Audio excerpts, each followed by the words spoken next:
up and say, I am absolutely appalled by the violence that's taking place in this country today. And we've got to stop using that type of language. And with 24 hours, they're out talking again about who should not be sitting in certain offices. So it's one thing to have a resolution. It's one thing to be resolved the fact we're not going to keep talking like this. When I'm asking all our everybody that's in the Congress, everybody that's in elected office, please watch what you say. Don't start off saying we should never do this, and then within 24 hours go out and make statements again that incite people. That's a false lead. It's a false premise. Our resolution is an attempt to get people to speak the way they should speak. In America, the way we settle things is by votes. So it's my pleasure to be with all these people behind me today because they're all feeling the same way. And I'm going to introduce Dan Muser now. Dan and I sat beside each other in Butler July 13th last year and watched as the assassination attempt took place. I got to tell you, at first, nobody knew what was happening. It sounded like somebody was shooting off firecrackers. And then when we saw the president go down, we knew exactly what happened. We did not know that Corey Compatore had been seriously wounded and was going to die.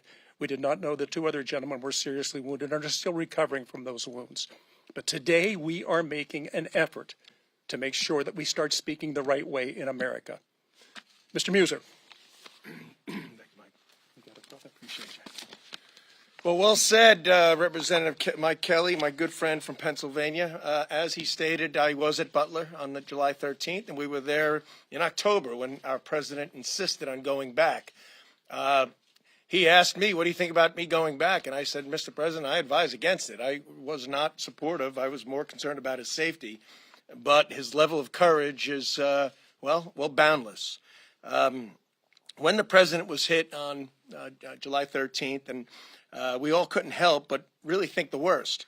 But that certainly changed, as we all saw. At the moment, he lifted up security agents on his back, put his fist up, said, fight, fight, fight, wiping blood from his face.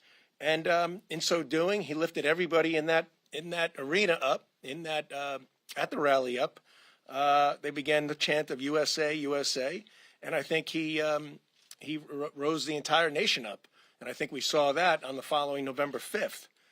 But the rhetoric in politics is out of control, right? I recently met with members of the Indivisible group up in my district, insisting I show up. Well, we had an hour meeting. I let it go to an hour and 40 minutes. But right at the very end, they said, one of them said, you know, you're a Nazi, and so is President Trump. Okay? Nazi, all right? We know what the Nazis did. When people are out there making such comments and elected officials, you know, some people believe them. They actually think that you might be that, and that hate speak turns into violence. Just this weekend, Vice President J.D. Vance and his family are at Disney World, cursed at, all kinds of foul language thrown at them. And Governor Newsom has to put something out saying, did you enjoy your time at Disney World? Okay? Governor Newsom is sick to do something like that and to act that way. And how about the ICE agents being demonized and attacked for doing their jobs? And elected officials are out there cheering it on. So there are too many Democrats, frankly, that are tolerating this, in fact, encouraging it. Not all by any means. My friends that are Democrats condemn it as well. But there's too many falsehoods. And we got a governor in Pennsylvania that does nothing but spew falsehoods. And again, people believe him, how certain measures are being taken that we're taking food out of hungry Pennsylvanians' mouths. Nothing could be further from the truth. And Brooke Rollins came up to Pennsylvania and pointed out the truth. So we have this resolution. It's about hate speech because hate speech leads to violence. It's dangerous. We also are seeing a high level of a surge in anti-Semitic rhetoric. I mean, for crying out loud, I put out a post recently on Facebook, something positive about Israel. I literally got hundreds of basically threats and all kinds of other hate messages. So, look, we're not going to stop at all, but this resolution is about calling for an end to hateful rhetoric.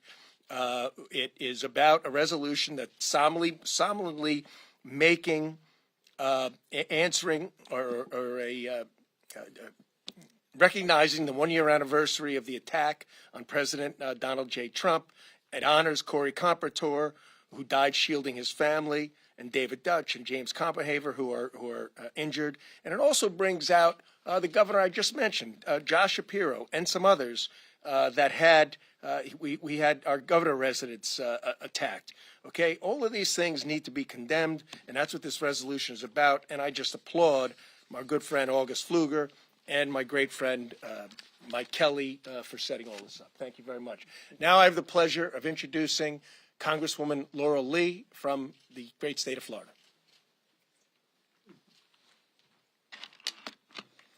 Thank you.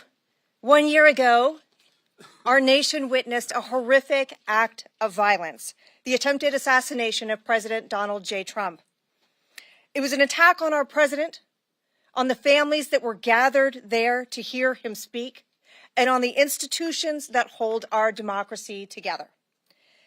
As a member of the bipartisan task force on the assassination attempt, I joined my colleagues to ask the hard questions. How did this happen, and what can we do to make sure that it never happens again? Our final report laid out clear recommendations, and since then, Congress has acted, improving threat detection systems, strengthening agency coordination, and expanding protections for officials. The Secret Service has also responded by updating its threat modeling and improving interagency protocols. But important questions remain, and so does our responsibility. I want to thank Chairman Kelly and Chairman Pfluger for introducing the resolution. It rightly honors the bravery of those who responded. It remembers Corey Comparator, who gave his life to protect his family, and uplifts the heroism that saved others. But this resolution is more than a remembrance. It is a call to action. Threats and attacks, whether against the president, a judge, a member of Congress, or ICE agents, are unacceptable. And to those who would commit these types of acts of violence, know this: the full force of federal law enforcement will find you, will stop you, and will hold you accountable under law. Political violence has no place in America, and we must do everything in our power together to ensure that it never happens again. It is my pleasure to introduce my friend and colleague from the state of Texas, Representative Brandon Gill. Thank you, Laurel, and thank you all for being here. It was just a year ago yesterday that President Trump was in a rural Pennsylvania field, bucolic area, beautiful part of this country, when a deranged gunman tried to murder him. At the time, there were thousands of his supporters in the field looking for a message of hope from the president. A message that the forgotten Americans in this country will no longer be forgotten, that the people who have been ravaged by globalism and mass migration and fentanyl will have a champion in Washington. And meanwhile, leftists on the other side of the aisle were slandering that same then presidential candidate, saying that he is a threat to democracy, that he's a wannabe dictator, that he is literally Hitler, in their words. And some people on their side of the aisle take those words at face value, and they tried to assassinate him. Political violence has absolutely no place in this country, but unfortunately, this kind of rhetoric has continued. We hear our colleagues on the other side of the aisle demonizing the brave men and women who serve in ICE and in immigration facilities, saying that what they are doing is similar to the secret police, that they are being compared to the Gestapo. This is rhetoric that is not only deranged and wrong, but it has no place in a functioning democratic system. So we on this side of the aisle, and we hope that others will join us, reject this rhetoric. We reject political violence in all its forms. And we pray for this country and for its leaders and for our president, for their safety and for their well-being. So with that said, thank you all for being here. And I'd like to introduce the great Representative Marjorie Taylor Greene from Georgia. Thank you. Thank you for being here, and I'm grateful to stand up here with my colleagues. We've all joined together to denounce hate speech, political hate speech that has deadly consequences. A year ago, the world was outraged after they saw President Trump shot at the rally in Butler, Pennsylvania, and we still mourn the life of Corey Compertor and pray for his family as well as the other victims that were shot. However, this is just another type of violence that goes on and on and on, whether it's state legislators in Minnesota, Governor Shapiro in Pennsylvania, or even me being one of the biggest targets of death threats in Congress, as well as my colleagues standing here with me. I'll receive them. This is a very serious situation, and it happens in many ways. It happens in the headlines. It happens in news clips. It happens in social media posts. It happens in campaign literature and emails. And it happens in rhetoric going across the aisle between Republicans and Democrats. There is no place for political violence, and the people that suffer the most are people like Corey Compertor and his family. It's also a major strain on our Capitol Police, and if you talk to Capitol Police, I encourage you, press, to talk to them. They are dealing with a massive amount of death threats for members of Congress, and they have limited resources. We would love to see their resources used here at the Capitol for visitors and safety for everyone. However, they are constantly having to investigate death threats that come for me and other members of Congress. Over the break, I spent time talking with the FBI about someone that delivered a syringe in my mailbox, and talked with them about other cases. And there's been multiple people convicted for pleading guilty to planning to kill me. But this goes across the aisle on both ways, and I think I'm really grateful to be standing here with my colleagues that are saying enough of this.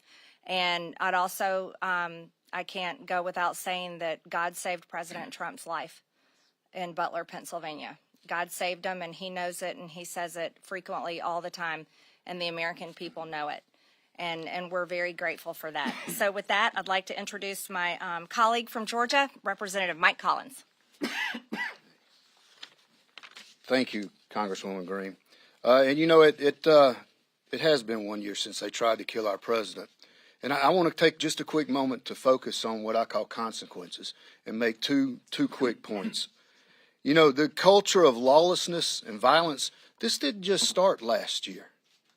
Y'all, this started under the Obama administration when they decided to illegally investigate conservative groups, when they were out there demonizing Republicans who just simply wanted to follow the Constitution and make our country better. Then you fast forward to the Biden administration, who they put this on steroids and actually allowed the public to take part in this game. Example, Summer of Love, where rioters were out there burning police stations, assaulting officers, taking over our cities, where they were advocating to defund the men and women in blue who protect us. And they didn't just encourage it, y'all. They promoted it. Hey, they even paid for their bail. The other thing I want to make a point is, and I think Representative Greene hit the nail on the head, y'all, we got a morality problem in this country. There's no value to the sanctity of life anymore. Socialist, woke politicians, they want to have people to look to the government for every answer they need. That's not what we don't look to the government. We're supposed to look towards God for our answers. What happened in Butler? That's an example of the consequences of this Democrat rhetoric. Well, you know what? I thank the good Lord for protecting President Trump. And I pray that we get back to the foundations of our country. With that, I'd like to call up Max Miller from the great state of Ohio. Thank you. Thanks. It's great to be with all of you this afternoon. On Saturday, I woke up, and the first thing that I did is I called President Trump. Because I remember on that day just a year ago, I had called him that morning for a discussion right before he went to that rally, and it was very sobering for me. And he said, hey, Maxie, how's it going? I said, going well, Mr. President. He just said, can I help you? And I just said, no. I said, thank you. Thank you for fighting, and thank you for being here, because on that day, that could have altered the trajectory of this entire country of where we are. President Trump is our 47th president. If that gentleman would have been successful, I don't know where we would have been today. And honestly, I don't care, because he's still standing and he is our president. And when you talk about political violence throughout this country and rhetoric and what it ensues, I know all of my colleagues have experienced it. I myself, just a few weeks ago, got ran off the road because some individual wanted to get my attention, and he couldn't, and he decided to use his vehicle as a weapon. This legislation should be bipartisan in its nature, and it should be pushed through without question. And enough is enough. If you have an issue with your city councilman, your mayor, your legislator, your governor, your senator, call them and set up a meeting. And if they're not, hold them accountable, because I can tell you that we answer phone calls and emails and messages from our office every single day that we are here and not here, because that is our job as a representative for each and every single one of our districts. But what should not be forgotten is what could have happened on that day and where we would have been. And thank God President Trump is here. Thank God he is addressing political violence. But I'm sick of it. I myself have experienced it. My family has now been put, right in harm's way. And enough is enough. And it's not just on members of Congress. It's also on our constituents with decorum and just to behave with respect. Yes, we do set an example for the American people to see. But it's not just on us to carry out that example. It's for everyone within our districts who is a loving father, mother, brother, sister, grandmother, grandfather, you name it, cousin, uncle. It is on all of us as a community to come together and just put your weapons down and say enough is enough and just politely disagree over political rhetoric, because I can tell you one thing. It wasn't worth it for that gentleman who tried to take out President Trump, and it wasn't worth it for that gentleman who tried to run me off the road. Consequences have actions, and you will see swift action being taken against anybody who harms any publicly elected official or any constituent. So thank you very much. It's my honor to introduce a great Texan, Roger Williams. 1 year ago, as we've talked about, a violent and deranged terrorist set out to change the course of American history by attempting to assassinate President Trump. God spared his life for a reason. Moments after bullets intended to kill him miraculously grazed his ear, President Trump stood in command of the American people to fight, fight, fight. A renewed spirit of American strength and determination was unleashed that day. Now more than ever, we must work to uphold the values that this country is built on as we usher in the golden age of national security, economic prosperity, transparency, and peace through strength. President Trump has put everything on the line. He's put his name, his freedom, his legacy, because he believes in America. He works tirelessly every single day to put the American people first. Let me be clear. Political violence, as we've talked about, has no place in our country. Evil will not prevail. We are one nation under God.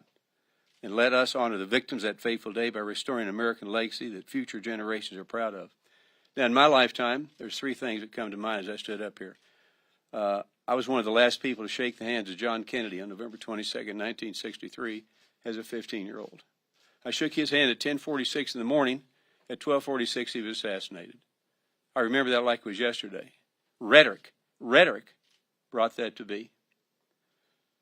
I also remember the baseball shooting. Some of you may remember that. Many of us, our lives were changed that day because of rhetoric. And I remember that day everybody wanted to pray for us and offer thanks or offer their prayers.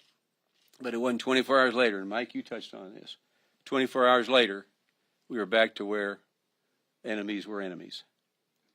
And I remember my two daughters, went to the mailbox several months ago now, and opened up two letters, each one addressed to them, and had urine, blood, and feces in the envelopes, and it said, "This will be on your father's tombstone." That's tough stuff. It's got to stop. Mike Kelly, Pfluger, and the rest of us believe now is the time to make that happen.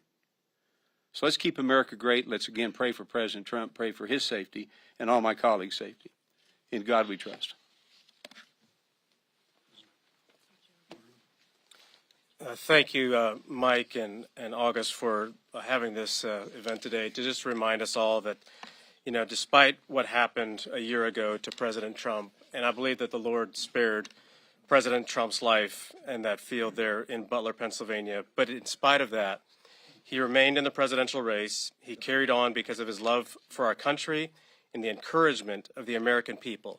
Sadly, we have reached a point in political discourse in this country where President Trump and every politician must have the courage to speak our political beliefs while knowing that at any point our lives can be in danger, just like we saw in Minnesota, just like Congressman Miller mentioned. I too was met on an airplane, met by the police because there was a deranged man who was a former San Francisco police officer that was in Fort Wayne, Indiana, looking for me.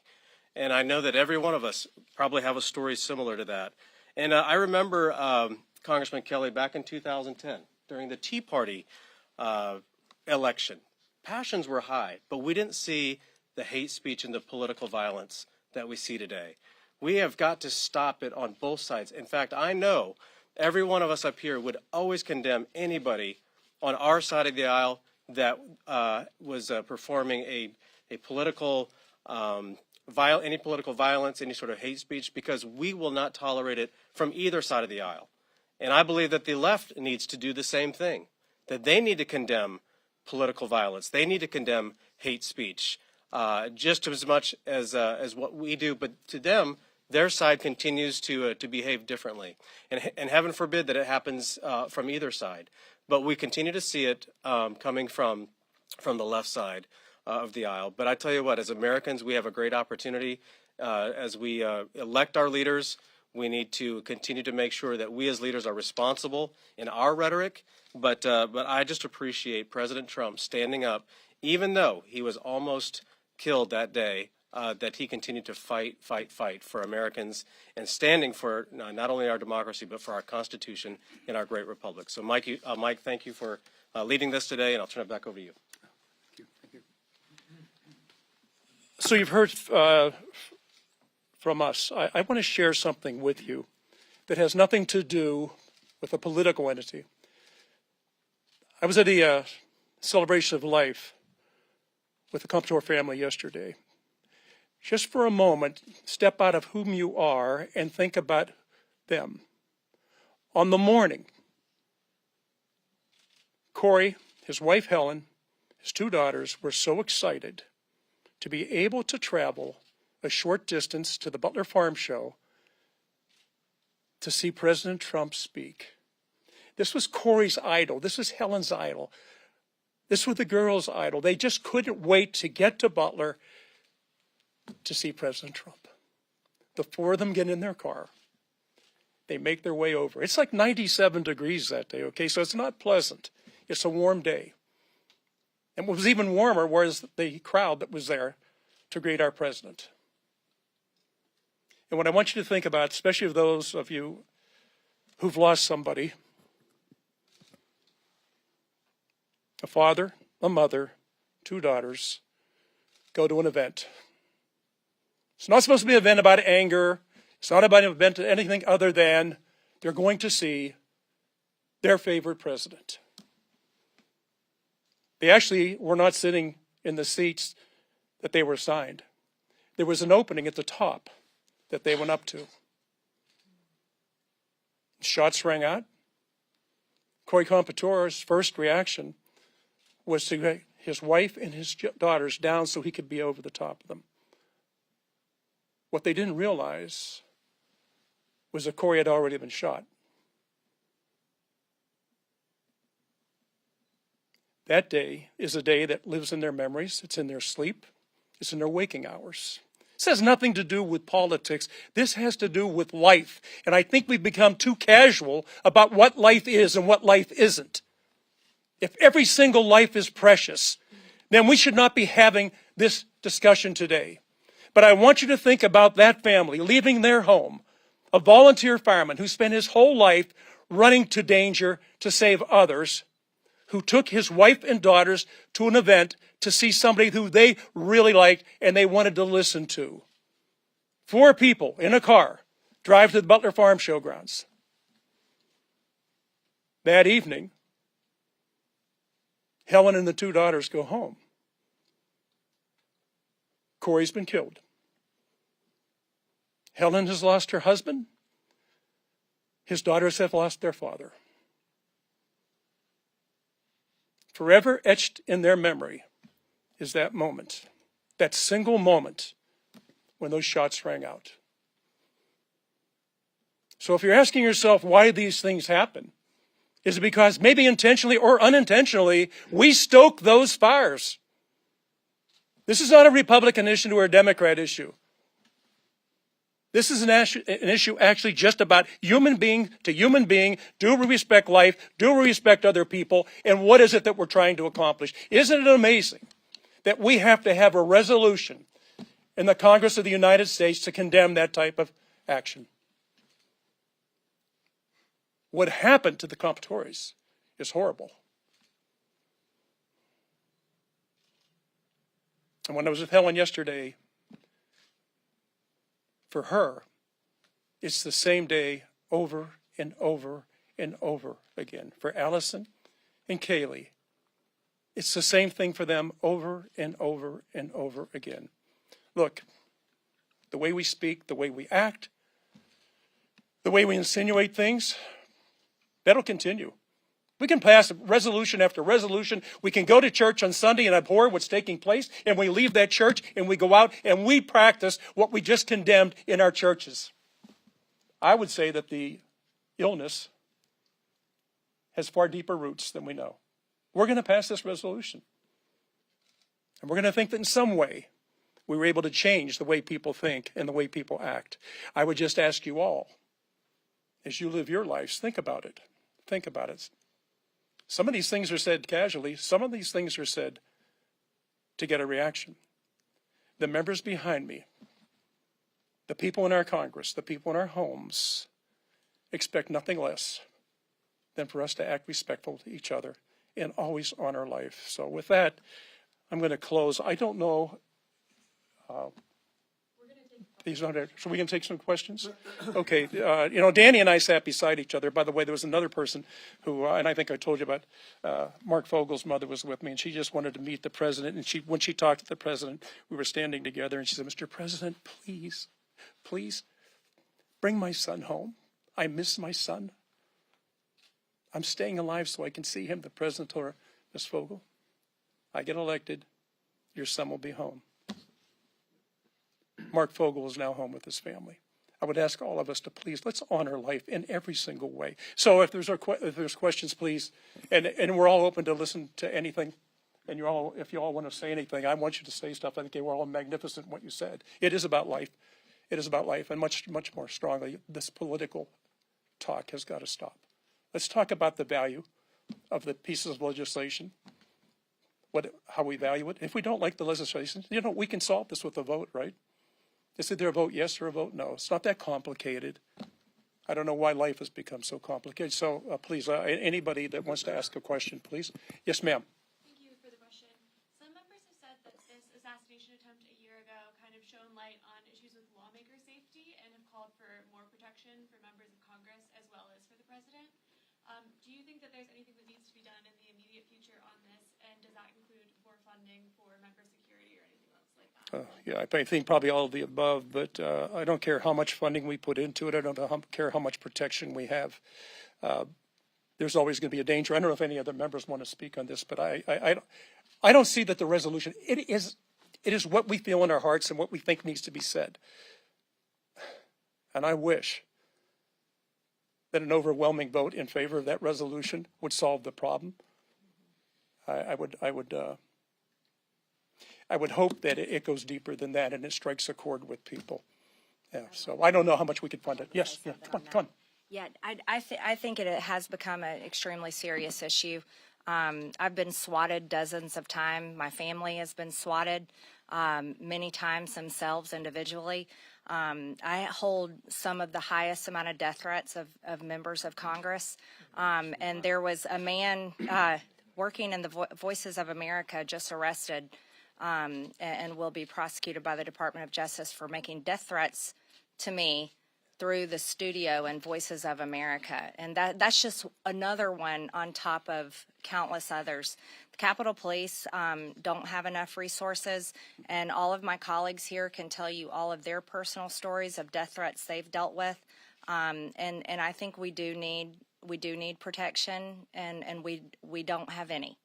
And that's something difficult. Many of us have to pay for it ourselves or pay for it through our campaigns, and it needs to stop. And I've had there's multiple people that have been convicted and served time in prison for pleading guilty to planning to kill me, but I'm just one of 435 and it happens to all of us. So I do think that's serious. Thank you for asking that.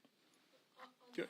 Olivia. Do you want the IRA, like members' IRAs, to be able to help pay for security?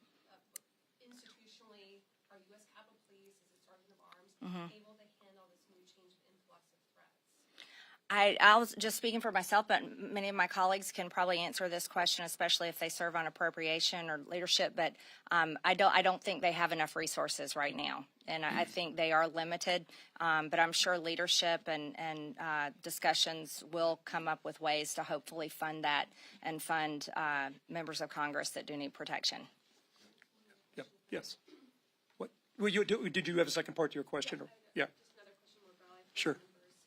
One, I'm sorry about the threats that you go through. People don't deserve to go through that. When the shooting of the president happened last year, there was calls for rhetoric to be dialed down.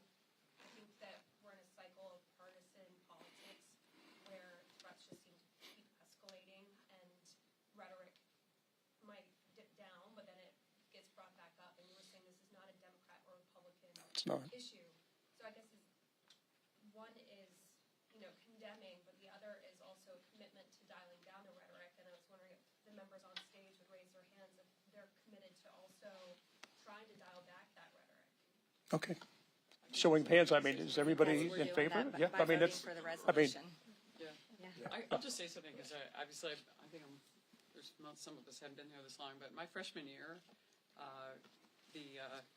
just want to say thank you to these guys for the resolution. Thank you to everyone. And we all get death threats. I got a ton of them more in my first term, which was one of the really striking things that we did in our freshman year after orientation. We did a bipartisan commitment to civility that was led by our now speaker, Mike Johnson. And all the Republicans and all but 3 Democrats signed it. And we really worked and strove to really bring down the rhetoric. And that all came to a crashing halt in 2018. And I'll let you figure out why that happened. But it was really a great, I think we should do it again. I think Democrats and Republicans should join together and really try to talk about why, tell the truth to people out there and get them to calm down and realize that we're working together. This is the nature of our system. And I think it's unfortunate that so many people don't understand. We want robust debate, but, the violence is just not acceptable. And I think everyone is, I have Democratic friends who feel the same way. And I think a lot of people would like to join in that. Yeah. And this resolution is the start to that. How about one of their slogans, Republicans are killing older Americans. I mean, who in the world thinks that that's okay? And yet, walk down the street, walk from the Capitol to the Cannon Building tomorrow, you'll see it. And I see it throughout my district. The Indivisibles carry it. The Democrat opponents carry it. Is there a role for Congress to play in providing more information on the possible motive of the gunman at Butler? And Ms. Laura Lee was on the task force with me also. I don't know that we ever got the answers that we needed to get out of the federal agencies. Some of you may remember the second attempt that took place in Florida. Other than showing this man being arrested, we've heard nothing more about him. Everything shut down after that. Look, I don't want to get into that part because I would love to do another session on that where you could hear the members that were on there. I have definite feelings about it. I was there that day. My wife was there that day. One of my sons was there that day. And 3 of my grandchildren were there that day. So it isn't just something they heard about on TV or somebody talking. They were actually there for it. And so there's people that can't go back onto those grounds. There's people who have trouble sleeping. All these different things happen. So I don't know that there's enough money in the world to change some of the way people think. I wish it were that way. we face something. We're going to have a resolution, and we can pass resolution after resolution after resolution. I will let you be the judge of that when you talk among yourselves. How was your speech? And I think each American should ask that. And if you're truly thinking the way our country was formed and why it was the way it is, and then try to figure out what happened today. I have no idea why it's happened. Yes, sir.